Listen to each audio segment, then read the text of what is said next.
Pada soal berikutnya, PT Karen mengembangkan sistem pengamanan untuk menurunkan tingkat pencurian. Perusahaan menekankan bahwa pencurian tidak boleh lebih dari 5 kali sehari. Selama pengamatan 30 hari, ternyata angka pencurian masih tinggi, yaitu 6 kali dengan standar deviasi sebesar 4. Dengan menggunakan taraf nyata 5%, apakah target perusahaan tersebut tercapai? Langkah pertama yang kita lakukan adalah membuat hipotesis.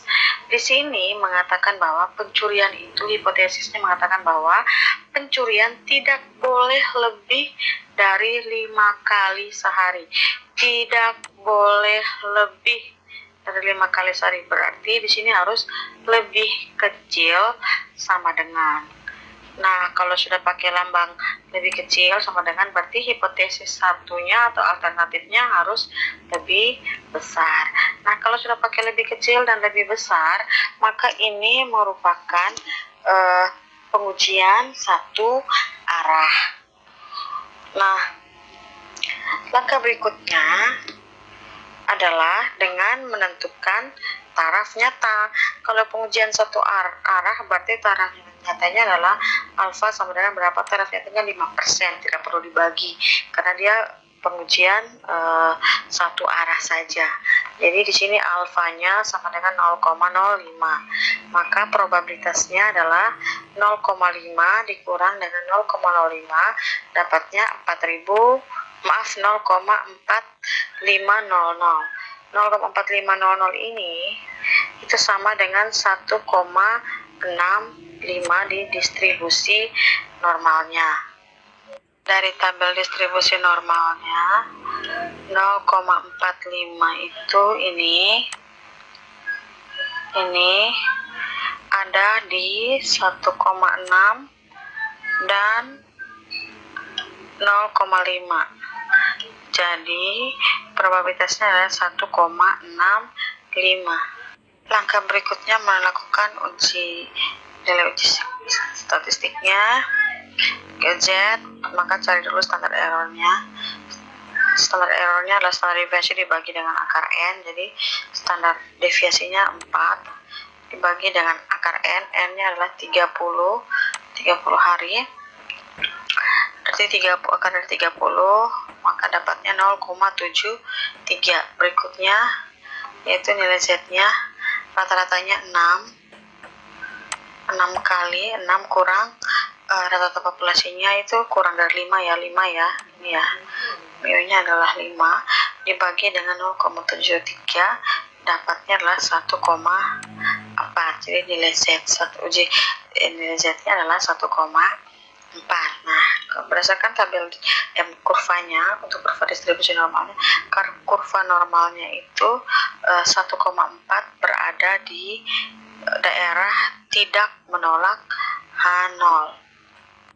Kondisi ini menunjukkan bahwa tidak cukup bukti untuk menolak H0, sehingga rata-rata pencurian memang di bawah 5 dan mencapai target perusahaan. Pengujian hipotesis proporsi sampel besar itu mempunyai proses yang sama dengan pengujian hipotesis rata-rata. Namun ada perbedaannya dalam proses uji Z untuk proporsi, yaitu Z sama dengan bukan lagi rata-rata sampel dikurang dengan rata-rata populasi dibagi standar error, bukan lagi itu, tapi proporsi sampel dikurang dengan proporsi populasi dibagi dengan pembagian dari akar proporsi populasi dikur kali 1 kurang proporsi populasi dibagi N. Jumlah usaha mikro, kecil, dan menengah atau UMKM di Indonesia itu sekitar 53,4 juta. Sementara usaha besar mencapai 4.838 unit. Sehingga jumlah UMKM mencakup 99,99% dari kegiatan usaha di Indonesia. Untuk meningkatkan akses UMKM terhadap pemodalan, pemerintah melaksanakan program kredit usaha rakyat atau KUR, di mana pemerintah memberikan jaminan kredit sebesar 70-80%. Dari 53,4 juta UMKM, 26,7% merupakan UMKM yang bergerak di sektor primer prioritas, yakni sektor pertanian secara luas mencakup pertanian, perikanan, peternakan, dan kehutanan atau yang disebut dengan sektor hulu. Dengan program KUR, tentu saja harapannya paling tidak 25% penerimaan KUR adalah UMKM dari sektor primer prioritas. Hasil penelitian oleh konsultan pada tahun 2013 terhadap 60 penerima KUR menunjukkan proporsi penerima KUR dari sektor primer prioritas sebanyak 22% dengan taraf nyata 5%. Apakah harapan jumlah penerima KUR 25% dari sektor primer prioritas sudah terwujud? Langkah pertama yang kita lakukan adalah menentukan hipotesis. Hipotesis di sini kita dapatkan bahwa hipotesis 0 proporsi itu sama dengan 0,25. Kenapa? Karena di sini kita lihat bahwa dengan program KUR itu diharapkan paling tidak penerima KUR 25% adalah UMKM dari sektor primer prioritas. Jadi harapannya adalah penerimanya itu sebesar 25%. Sekali lagi di sini pakainya sama dengan, bukan lebih besar atau lebih kecil, karena memang diharapkan penerimanya 25% itu adalah UMKM dari sektor primer prioritas. Nah, langkah berikutnya adalah menentukan taraf nyata. Di sini kalau kita lihat sudah pakai lambang sama dengan, berarti itu merupakan pengujian dua arah. Oleh karena itu, untuk prioritasnya alfanya kita bagi dengan 2, dapatnya 0,025. Sehingga probabilitasnya 0,5 kurang 0,025 dapatnya 0,475. Dan berdasarkan distribusinya normalnya, maka probabilitasnya adalah 1,96. Nah, 1,96 ini sekali lagi ini merupakan nilai kritis dari Z, nilai kritis Z. Nah, langkah berikutnya adalah melakukan uji statistik, tapi sebelum itu kita akan melihat dari tabel apakah benar 1,96. Dari tabel ini 0,475 itu terletak di 1,9 dan 0,06. Berarti betul bahwa data ini probabilitasnya adalah 1,96. Langkah berikutnya adalah melakukan uji statistik. Uji statistiknya rumusnya tadi kita dapat ini ya teman-teman. Jadi kita tahu bahwa proporsi untuk sampel itu adalah 22%. Jadi ini proporsi sektor primernya 22% dan proporsi untuk populasinya itu 25%. N-nya itu adalah 60. Berikutnya kita interpolasikan ke rumus, berarti dapatnya 0,22 kurang 0,25 dibagi 0,5 dikali 1,0 kurang 0,25 bagi N-nya 60. Maka hasil yang kita peroleh adalah min 4,285. Langkah berikutnya adalah menentukan daerah keputusan dengan nilai kritis 1,96. Ya, jadi karena ini pengujian dua arah, jadi ada dua nilai kritis yaitu min 1,96 dan 1,96. Sedangkan min 4,285 ini berada di sebelah daerah penolakan H0. Jadi nilai uji Z ini bisa diambil kesimpulan bahwa letak nilai Z ini menunjukkan bahwa H0-nya ditolak. Dan kondisi ini terlihat bahwa terdapat cukup bukti untuk menolak H0, sehingga dapat disimpulkan bahwa penerimaan KUR sektor prioritas tidak sama dengan 25%. Menguji hipotesis selisih rata-rata dan proporsi sampel besar itu dimaksudkan untuk menetapkan apakah dua rata-rata hitung atau proporsi dua populasi itu sama atau tidak. Contohnya mau mengetahui apakah harga penawaran dua perusahaan sama ataukah tidak, ataupun menilai kinerja keuangan dua perusahaan itu sama atau tidak. Nah, untuk membedakan dua populasi, maka masing-masing populasi itu terdistribusi secara normal, atau apabila sampel sebagai cermin dari populasi dengan jumlah sampel lebih dari 30 biasanya mendekati distribusi normal.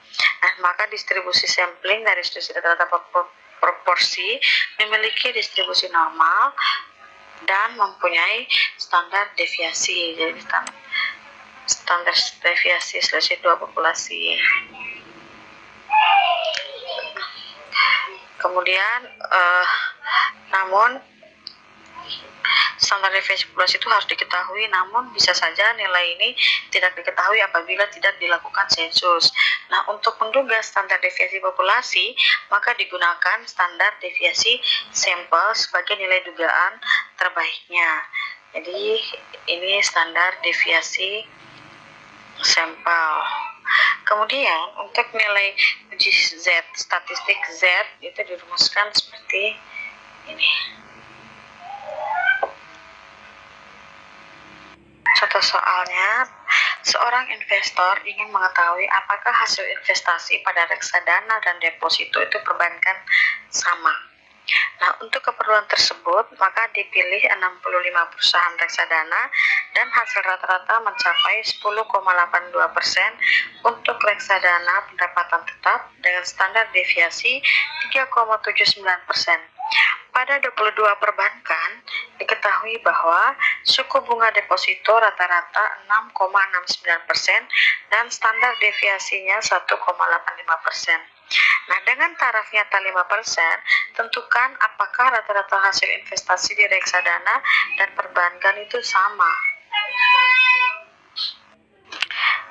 Pertama yaitu membuat hipotesisnya. Hipotesis di sini kita akan menggunakan tanda sama dengan. Kenapa? Karena di sini kita mau melihat apakah rata-rata hasil investasi di reksadana dan perbankan itu sama. Jadi diasumsikan bahwa mereka itu sama. Jadi hipotesis 0 adalah selisih populasi 1 yaitu perbankan,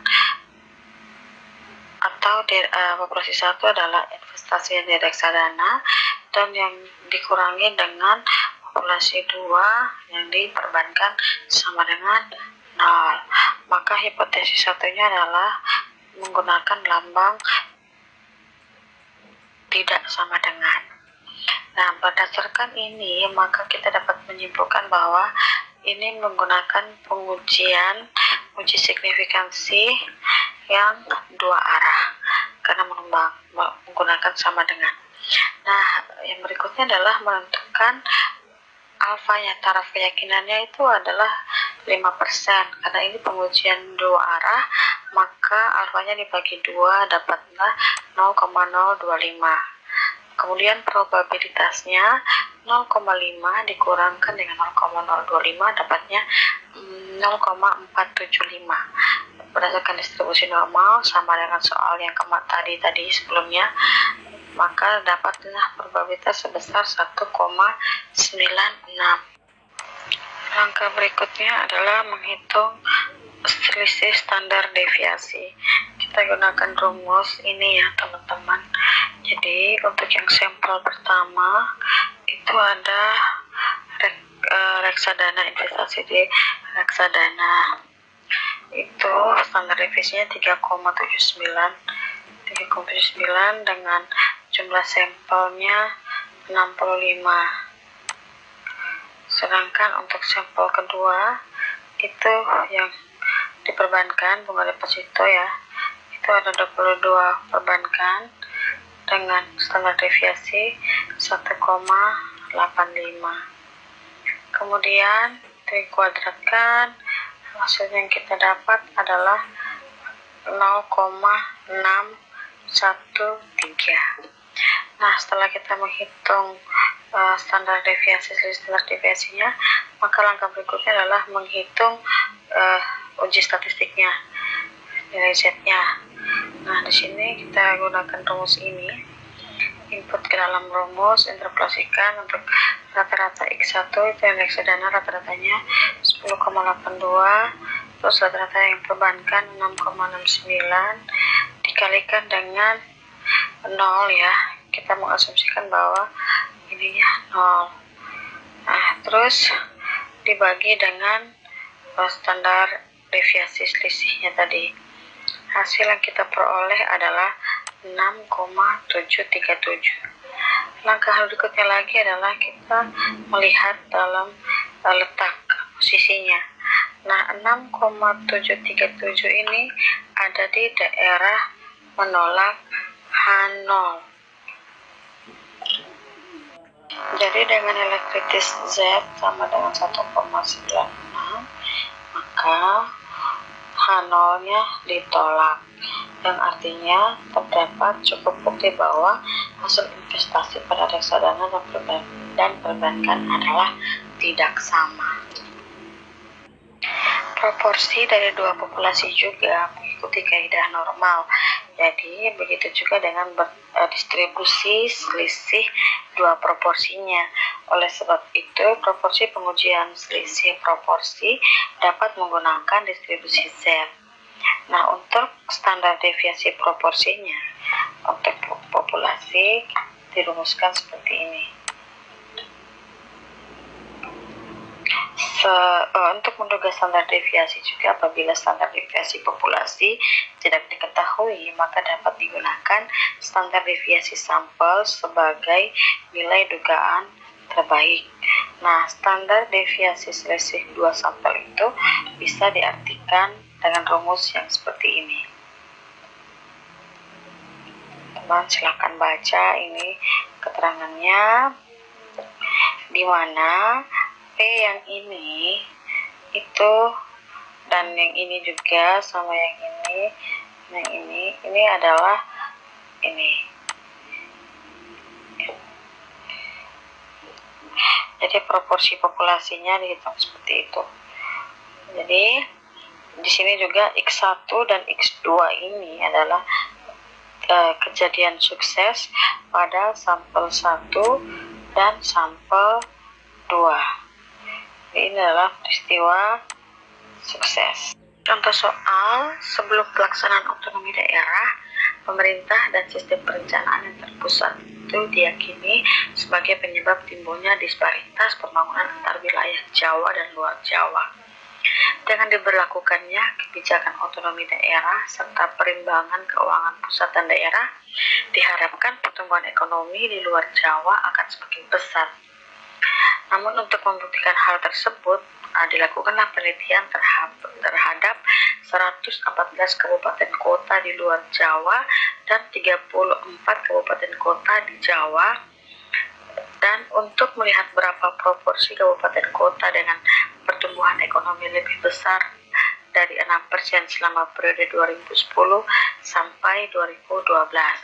Hasil penelitian menunjukkan terdapat 40 kabupaten kota di luar Jawa dan 5 kabupaten kota di Jawa dengan pertumbuhan lebih dari 6%. Bahkan di luar Jawa ada yang mencapai 10%.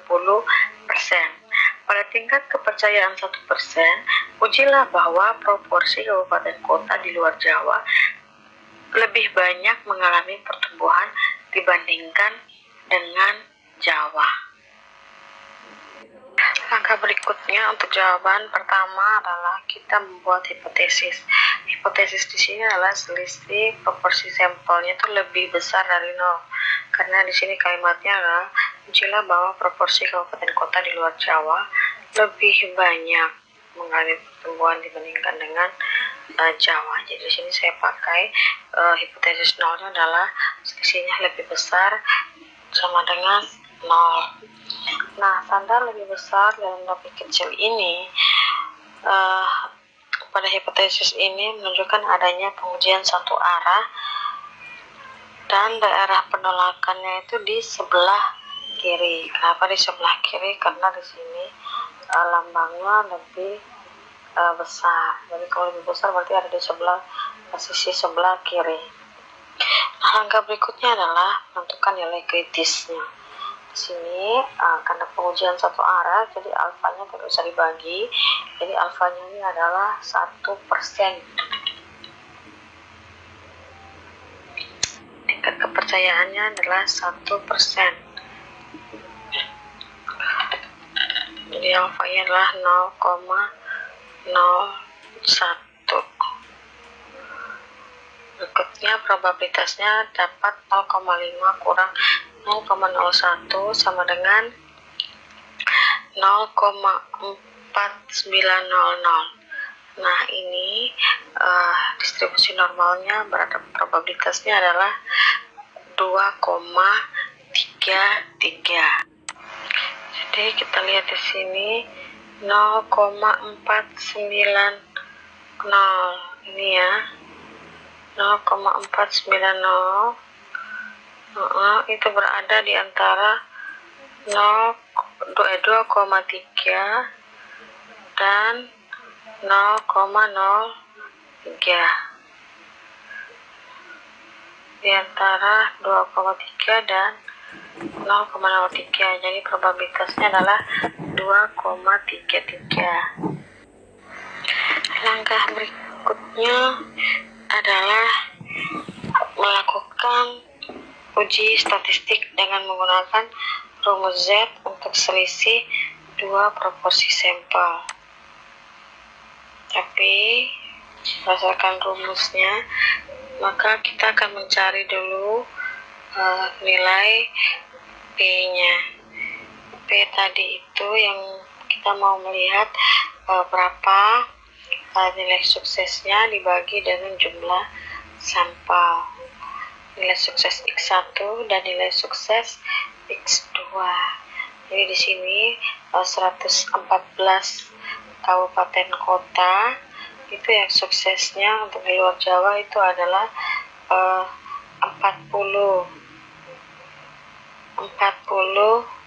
kabupaten kota. Terus kemudian untuk yang di Jawa itu dari 34 kabupaten kota di Jawa, ada 5 kabupaten kota yang pertumbuhannya lebih dari 6%. Berarti 40 ditambah dengan 5 dibagi dengan total sampelnya, total sampelnya itu 114 untuk kabupaten kota di luar Jawa dan 34 untuk kabupaten kota di Pulau Jawa, sehingga hasil yang kita peroleh adalah 0,30. Berikutnya adalah kita hitung dulu nilai standar error dari selisih 2 populasi. Ini tadi kita sudah dapat untuk nilai P-nya itu adalah 0,30. Maka tinggal inputkan dalam persamaan ini. Hasil yang kita peroleh adalah 0,09. Standar errornya 0,09. Maka dari sini kita bisa menghitung nilai uji statistiknya. Untuk nilai uji statistiknya, persamaannya atau rumusnya adalah seperti yang ini, teman-teman. Nah, di sini yang kita lihat adalah proporsi sampel, selisih proporsi sampel, dan ini selisih proporsi populasi. Nah, untuk selisih proporsi populasi ini kita dapat asumsikan dengan 0.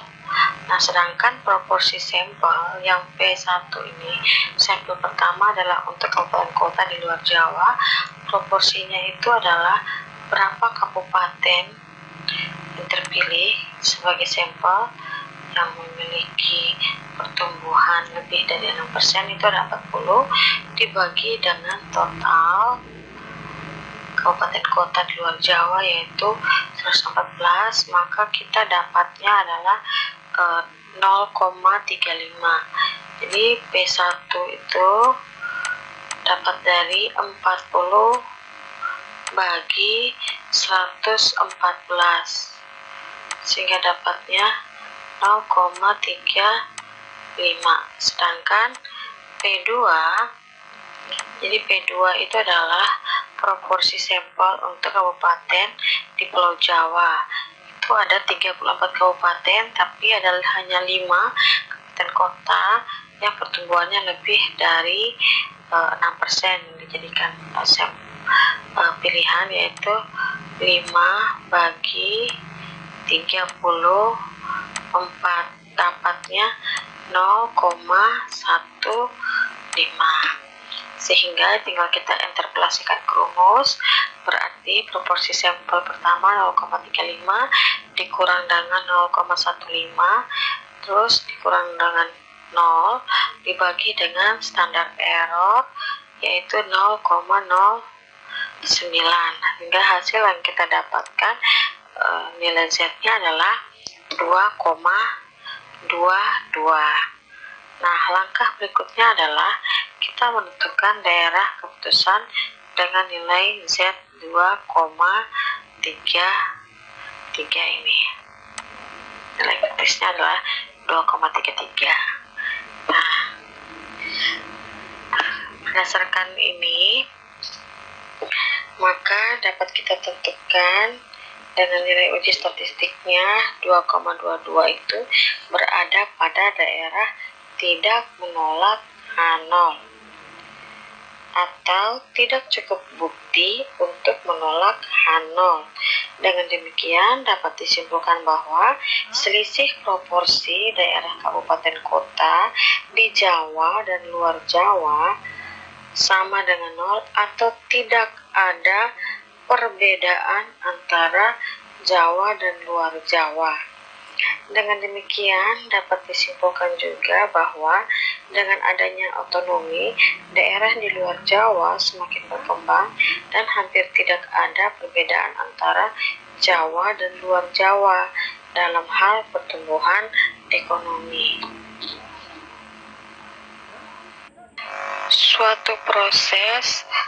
Melalui suatu proses pengujian statistik dapat ditarik keputusan apakah menolak H0 atau tidak menolak H0. Nah, dasar dari penarikan kesimpulan tersebut adalah sampel, sehingga dapat ditarik suatu kesimpulan yang benar. Jika H0-nya benar, H0 tidak ditolak, atau jika H0-nya salah, maka H0-nya ditolak.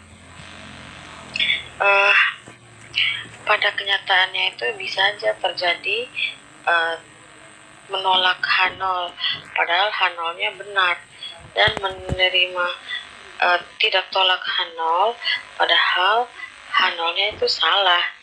Nah, ini yang kita sebut dengan kesalahan-kesalahan yang terjadi di dalam pengujian hipotesis.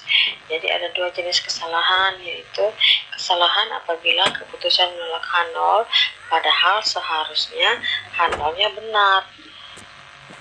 Dan kesalahan jenis kedua adalah apabila keputusan menerima H0 padahal seharusnya H0-nya itu salah.